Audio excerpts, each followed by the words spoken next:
No Kawhi, no Paul George, but in Russ we trust. Russell Westbrook scored 30 points in the Clippers' 129-124 home loss to the Suns. Westbrook had 12 assists, but also ended with 6 turnovers. 11 of 23 from the field was his final stat line. Shannon, give Russ a letter grade for last night. I gave him an A because he played hard. He's still skilled. He's competing on both ends of the court. He's not taking time off on the defensive end. You see the block shots. You see the steals he's getting. Yep. And Skip, and you look at the last 2 games, he's been sensational offensively.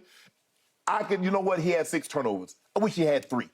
But anytime you can get a 2-to-1 turnover to assist ratio, yep, you can live with that. So 12-6, I can live with that. I can live with the effort. He gave me 30 points. He gave me 12 assists. How many rebounds did Russ give me? 8. He gave me 8 rebounds, 1 offensively. Yep. 5 or 6 from the free throw line, 3 or 7 from the three-point line.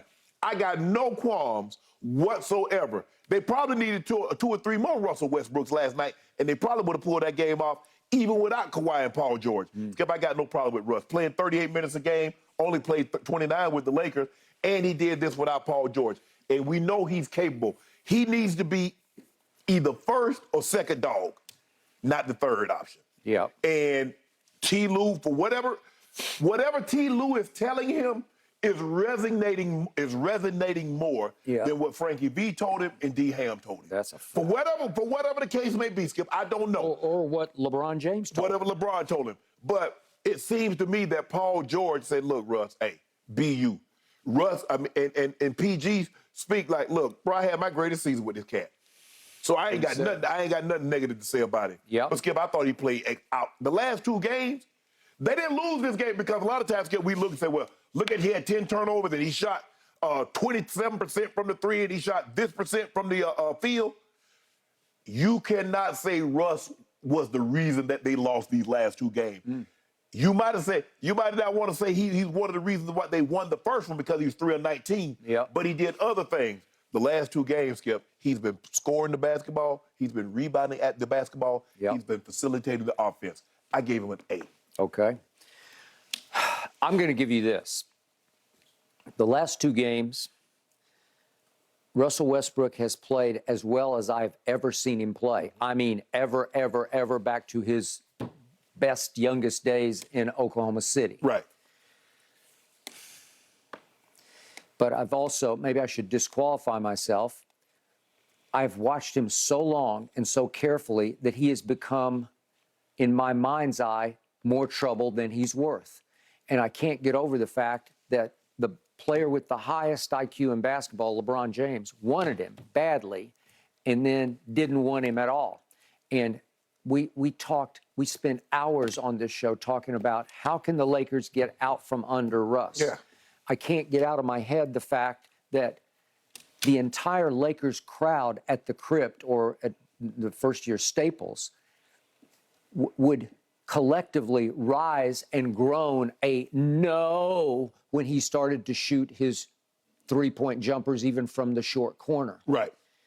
And it got so bad that you were out of your mind about being stuck with Russ. Yeah. And yet when they did have to give up one of their future draft picks, the 2027 first rounder that's moderately protected, they gave it to Utah to say, would you just take him off our hands? Obviously, Utah was still vaguely in playoff play-in contention. Yeah. And did they say, come on in, we need you, Russ? No. No. No, I was told that any team that traded for Russ, even going back last year, because Skip, we had this conversation, even at the trade deadline last year, and what I was told, any team that was willing to trade for Russ wanted him to commit to being bought out. Okay. So nobody's surprised by this. Okay, so he hit the open market, and the best coach in basketball said, I can do this. The best coach in basketball for the team that lives in the basement at the Crypt said, I'll show the Lakers what I can do with Russell Westbrook. Well, obviously, he was coming off the bench for Darvin Ham, and suddenly he's thrust into the starting lineup for a Clippers team that is actually, to me, when he joined them, they're a little better than the Lakers overall. They're deeper, right. but they need their superstars to be able to play. Well, last night, neither superstar could play, and all of a sudden, Russ is in the spotlight, so there's some expectations, and he met them. And then don't you think he played like a superstar? Oh, did he? I think the biggest thing, Skip, Yeah. I think the biggest thing that helped Russ is that he knows that if he makes a mistake, he's not going to get side-eyed or he's not going to get taken out the game. I think that's one of the greatest things for Patrick Mahomes. He knows if he makes a mistake, Skip, he throws a no-look interception. I'll buy that. He throws it behind his back, and he ain't going to say a word to him. Get him next time, player. Okay. And so that's what T. Lue. Skip, you said LeBron, one of the highest IQs, wanted Russ. The highest. Okay. He just is. One of the great. And I'll put LeBron's basketball IQ up there with Magic's, and that's as high as I can go. One of the greatest team builders wanted him also, Jerry West. He's one of the great I team. assume he did. I don't know that for a fact, but I think he had a hand in it. I think you don't bring Jerry West into an organization and not let him have some say. I'm with you. So with that, he's just an advisor. But go ahead. Yes, he was an advisor where Golden State. He was. He's been the Lakers, those '80s Lakers team. No, there's never been anybody better in the long run. Even though RC. I assume it's true that Jerry West did not want to draft Magic Johnson. Right.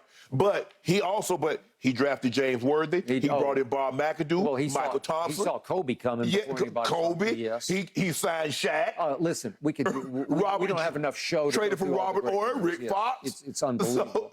Guy's got genius. Yeah. So and usually great players don't have that kind of eye for the talent.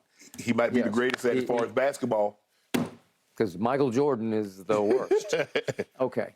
So when I think about a man who has been on 6 teams in 5 seasons, but he's a locked first ballot Hall of Famer, a top 75 player, it's just hard for me to let my eyes believe what they're seeing because last night he was Steph Brook. He wasn't Westbrook. He was Steph Brook because he was shooting threes with authority and conviction. But then I start thinking, well, he always does. Right. A lot of them miss badly. Right. He came into these playoffs having shot for the regular season, a lot of it with LA, obviously, 28.6% from 3. He was the third worst three-point shooter in all of basketball. Sometimes he was the first worst, second worst, but he ended the third worst. Okay, so he shot one shot last night, an air ball that missed 2 feet to the left. I'm saying, what? How can you be this hot and that cold on that shot? Miss a beat. Didn't bother him a lick. Okay, so now I get to my grade. Big picture, I give you all your points because I can't argue. I'm in awe of how he's played, especially last night, because the first game he should have been 3 for 20, and Booker loses his mind, Devin Booker, and goes and fouls him on some kind of weird fadeaway in the lane, which was a forced-up shot that didn't require a foul for him to miss to go 3 for 20. And then Book goes to the other end, and yes, Russ did foul Book. He got him, slapped hands with him, and Book looks to the referee, you're not going to call that. The ball's still live, and the one great thing about Russell Westbrook, he will not quit until the ball is dead, right? Yeah. Okay, so he slaps it off his knee, and it's game over. So last night, before I give you my final letter grade, I got to show you these turnovers because they're Laker variety bad. They're the kind of turnovers that used to drive you out of your mind, where you would hang your head over there like in shame of, this man's a Los Angeles Laker, a guy who grew up a Laker fan. Let's see these turnovers because they're the kind that you just, you're better than that. If you're a top 75 player, you don't do this. Zubac from the back, he wasn't even looking at you. Okay, and that leads to a Book run out 3, sort of a semi-break. And then, okay, I don't know what you're thinking. He's not sure what he's thinking. He's definitely not sure. That's Laker-esque right there. And then, oh, God. See, if I'm Ty Lue, that you had issue with that. It was borderline, but he was already throwing it the wrong direction. Book got in his way. Okay. But if I'm Ty Lue, the best coach in basketball, we agree. I'm sitting over there watching these plays thinking, what are you thinking? But Ty has gotten his mind right where he's saying, I'm going to live with that because it's borderline more trouble than it's worth. Because, listen, those turnovers, the first 4 came in the first half. They're close to throwing you out of the game, right? He's going to turn you over so badly that you're going to be, the game is going to be lost in the first half. So, Skip, he had 4 in the first half, only 2 in the second half. But guess what, Skip? He had 12 assists.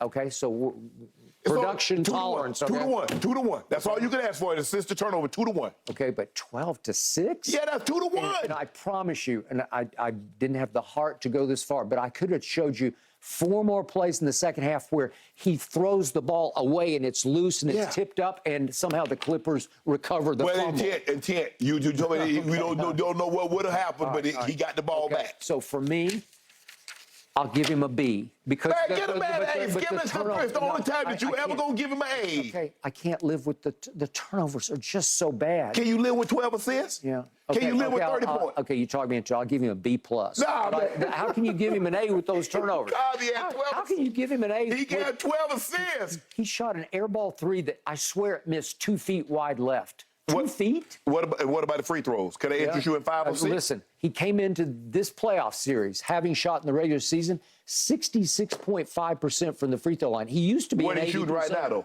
Well, he's lighting them up. Like 90% right now? And he went to the line the other night in a clutch 8 for 8. situation and went Exactly. swish. So you should give him A for that right there. Okay. Well, it's just hard. Okay. They are down 2 games to 1. That's all. Man, that ain't his fault. Okay. Well, yeah. Okay. So you gonna blame the 2 losses on Russ? Well, again, he got lucky in the one game that they won. Yeah. He was very lucky. It wasn't his fault in the end. Yeah, he was the reason they won. 6 rebounds in the fourth quarter. Should have been the reason they lost. Oh my goodness. Okay. Well, I'm just telling you the truth. I tried. Russ. Yeah. I gave you 8 on. In Russ, you trust. Yep. Only in this series, though. An A and a B plus. B I think those are plus. the highest marks either one of you have ever given That's Russ. true. Yeah, you're probably right. All right, gentlemen, let's move on. This Warriors series, do you think they're going to be able to even things up with the Kings this weekend? This might be my favorite series of the first round. Let's discuss when we come back.